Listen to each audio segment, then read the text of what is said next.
आलिया साहिबा, मुझे एक बात बताइएगा। आप लोग कहते हैं कि हम पार्लियामान में इसलिए जाना चाहते हैं ताकि इंटरम सेटअप के ऊपर या उबूरी सेटअप के ऊपर आपकी मुशावरत हो सके। आप मुझे बताएं, पंजाब के अंदर तो आप मुशावरत में शामिल थे, फिर फैसला किसने किया? तो अब अगर आप लोग चले भी जाएं तो कैसे कबूल करेंगे आप अगर कोई फैसला होता है आपकी मर्जी के खिलाफ? मतलब this is quite unobvious kind of logical reason जो आप लोग देते हैं। बिस्मिल्लाहिर्रहमानिर्रहीम। थैंक यू जमील साहब। जमील साहब, सबसे पहले तो मैं कहूँगी कि रीज़न कुछ और है। रीज़न भी मैं आपको बता देती हूँ। आपने कहा लेट हो गई, सिर्फ इतना कहूँगी कि आज पाकिस्तान का अंधेरा ये बता रहे कि मेरे मुल्क को ये 9 महीने और इन इम्पोर्टेड हुकूमत के 9 महीने कितना तारीख कर गए हैं।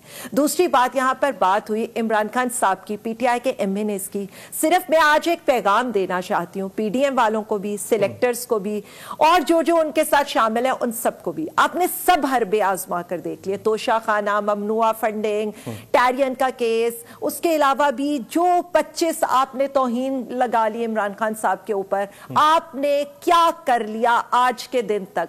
आज के दिन तक 127 मेंबराने असेंबली इमरान खान साहब के साथ खड़े, KPK के सारे MPAs, पंजाब के सारे MPAs। यानी एक जमाना था, आपको याद है कि जब इनकी लीडरानी ने कहा था अस्तीफे जाके स्पीकर के मुंह पर मारना, वहां क्या देखा आपने कि उनका अपना जो उनके हस्बैंड के भाई थे वो भी जाके स्पीकर के पांव पड़ गए, और वो सारे शेर जो 2 शेर गए थे वो जाके ढेर हो गए। यहां पर 127 अरकान कहते हैं अस्तीफे लेने, अस्तीफे ले लो, जो करना है जो कर लो। 2 असेंबली हमने कुर्बान कर ली, क्या उखाड़ लिया इमरान खान का? इसी से सोच लें, अभी भी वक्त है, पिशावरी चप्पल से माफी मांग लें। अब आप आ जाएं, हम असेंबली में जाना क्यों चाहते थे?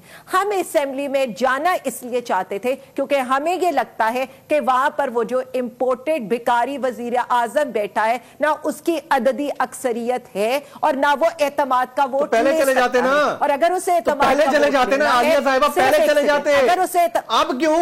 मतलब ये समझ में नहीं आती ना, जब मामला मुशावरत का है तो आप पहले चले जाते। जमील साहब, जी जमील साहब, हर चीज का एक वक्त होता है।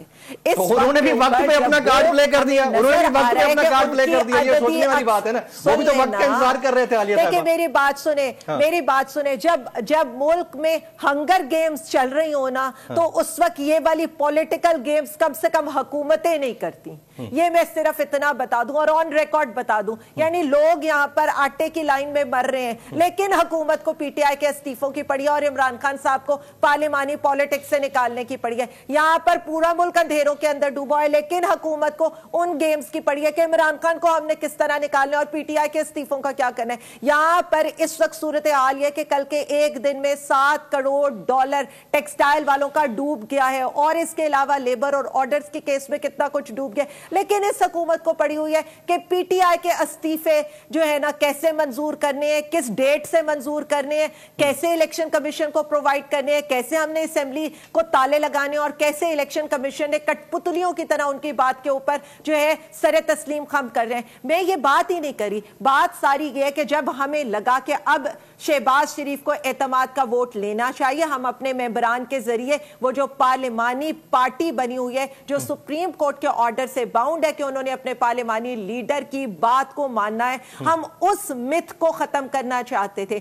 हम ये चाहते थे कि वो अपनी अक्सरियत, अददी अक्सरियत अपने बलबोते के ऊपर, अपनी 14 जमातों के ऊपर जो है वो पूरी करे, ना हमारे लोटों को मिलाकर पूरी करे। सिर्फ इस चीज से रोकने के लिए जब हमने ये फैसले किए तो आपने देखा है कि कांपें भी टांगना शुरू होगी, धरती के नीचे से जमीन भी खिसकना शुरू होगी और आसमान भी उनके आगे तारे नजर आना शुरू हो गए। आलिया साहब, इसी का जवाब मैं हसन मुर्जा साहब से ले लेता हूं। हसन मुर्जा साहब, आप लोग पार्लियामान में नहीं बैठने देना चाहते PTI को? Your response? PTI तो बैठी, जो लोग नहीं बैठना चाहते वो उन्होंने इस्तीफे दिए थे तो उनके मंजूर हुए हैं। गुजारिश ये है जी कि बातें करना बहुत आसान होती हैं और उनको कान को इधर से पकड़ना और इधर से पकड़ना। सवाल तो ये है कि आपने इस्तीफे दिए, अगर वो मंजूर हो गए तो उसमें क्या जरूरत है? अभी मेरे बड़े मोहतरम भाई थे, वो फरमा रहे थे कि वो असेंबली में गए तो उन्होंने कहा भाई वो गए हैं, बिल्कुल गए हैं, लेकिन स्पीकर साहब को मिलके उन्होंने रिक्वेस्ट की है कि हमारे इस्तीफे मंजूर किए जाएं। उन्होंने ये नहीं कहा कि हमारे इस्तीफे वापस करें। उन्होंने, स्पीकर साहब ने फिर भी उन्हें कहा है कि आप उन सारे मेंबरान को आने दें, मैं एक एक से पूछ लूंगा। उन्होंने कहा जी हम तो इधर मौजूद हैं और हम बार बार कह चुके हैं, हम टीवी पे बैठ के कह चुके हैं, हम सोशल मीडिया पे कह चुके हैं।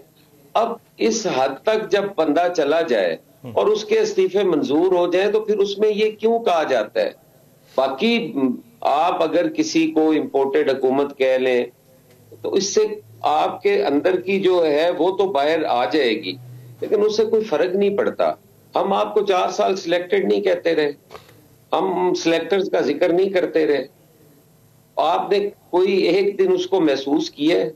अब आपको इसलिए इंपोर्टेंट नजर आ रही है, इसलिए इंपोर्टेंट नजर आ रही है कि अब आपकी मंशा के मुताबिक फैसले नहीं हो रहे, तो ये आपको बर्दाश्त करना पड़ेंगे। ये आईनी मामलात हैं, इनको आइन के जरिए ही हल होना चाहिए। इस पे इस तरह सीख पा नहीं हो जाना चाहिए कि अब ये हो गया, इलेक्शंस आ रहे हैं, आपने खुद अपनी मर्जी से अपनी असेंबलियां तोड़ी हैं। हमने तो उसमें भी बड़ी कोशिश की है कि आप असेंबलियां ना तोड़ें, आपकी हुकूमतें हैं, आप अपनी हुकूमतें करें।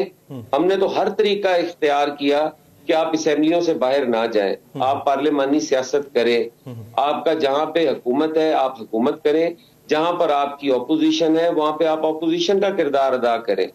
आपने तो कह कह के ये सारी चीजें जो है वो मनवाई, आपकी मर्जी के मुताबिक आपके इस्तीफे मंजूर हुए, आपकी मर्जी के मुताबिक आपकी असेंबलियां टूटी हैं, और इंशाअल्लाह ताला इलेक्शंस भी जो है वो बिल्कुल अपने टाइम पर और आइन के मुताबिक होंगे और शफाफ होंगे।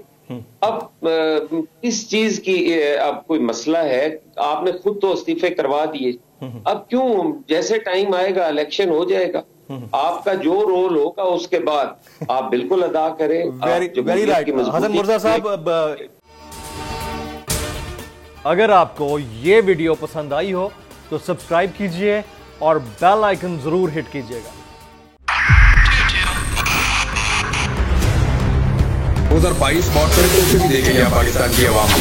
पाकिस्तान की आवाम को एक तोहफा ये दिया कि आवाम को पता चल गया कि पाकिस्तान का मीडिया क्या है। साल 2022 में सबसे ज्यादा देखे जाने वाला चैनल बोल न्यूज रहा नंबर 1। हमने बहुत सारे शोज और ट्रांसमिशंस की, पूरा साल मुसलसल जदोजहद में निकल गया कि ये वोट ऑफ कॉन्फिडेंस के पीछे कौन लोग थे।